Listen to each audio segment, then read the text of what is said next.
astrology is complex. I think one of the easiest places to use not merely astrology, but the elements is understanding when there's an imbalance and the elemental nature of the imbalance. So we were talking about an air imbalance. The quality of air is movement, and an air imbalance, an air disturbance, is when there's too much movement.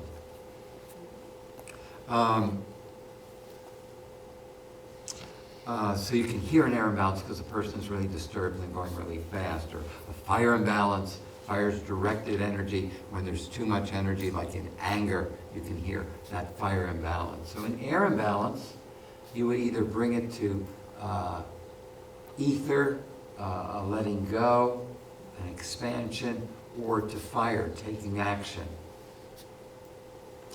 A fire imbalance, you would take it to air, thinking, or to water, feeling. A water imbalance, you would take it to fire, action, or earth, letting go.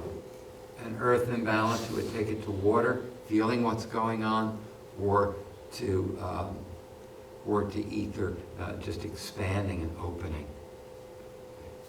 But a really interesting chart is this chart on 313, which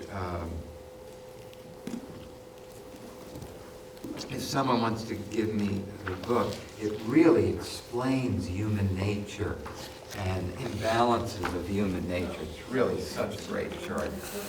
So this is Character and the Play of the Elements is the name of the chart. It's on page 313 of Esoteric Anatomy, The Body as Consciousness. And so what we're looking at are elemental imbalances and character. So sattvic, self-actualizing, balance, ether is a clear sense of your identity, a clear sense of self-esteem, psychic space, and humility. Now, overly expanded ether rules identity and space. Overly expanded ether is egotism, a false sense of superiority, arrogance, tyranny. Now, for instance, spiritual types can become ether imbalanced from too much spiritual practice and suffer from egoism, false sense of superiority, arrogance, and tyranny. That's one of the foibles of being being a spiritual leader.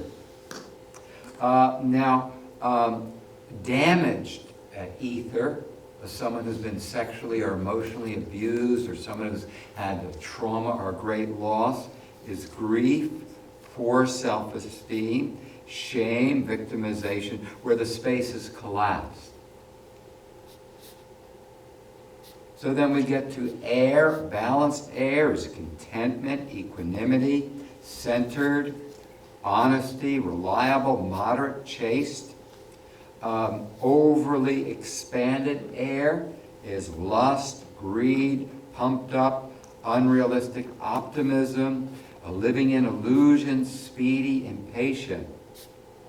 Contracted, tamasic, imbalanced air is discontented, averse, deflated, pessimistic, hopeless, depressed, jealous.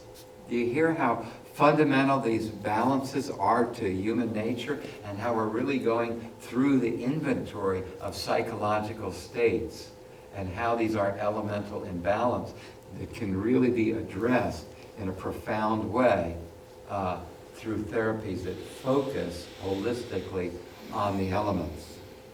Fire, balance is respectful, forgiving, insightful. Expanded is raging at others, blaming, shaming others, judging. And contracted is raging itself, self-blaming, enabling. Water, when it's balanced, is flowing, caring, receptive, compassionate, nurturing, chaste. When it's overly expanded, we can be isolated, anti-dependent, compulsive, passionate, charming, sex-addicted. Overly contracted, enmeshed, dependent, needy, possessive, despairing, love-addicted. Fascinating, huh? getting everybody we know in here somewhere. Yeah. Earth, when it's balanced, is protective, supportive, grounded, accepting limits, stable, courageous, self-respecting.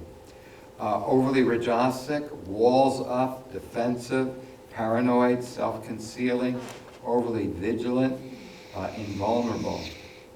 Not all of those, but any of those are too much Earth.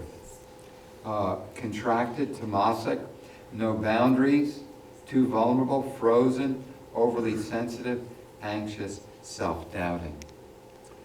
So these are all a play of the elements in balance or eccentric, excessively Rajasic, excessively Tamasic. Very perceptive, addressing these issues on this level. Well worth buying the book just for this chart.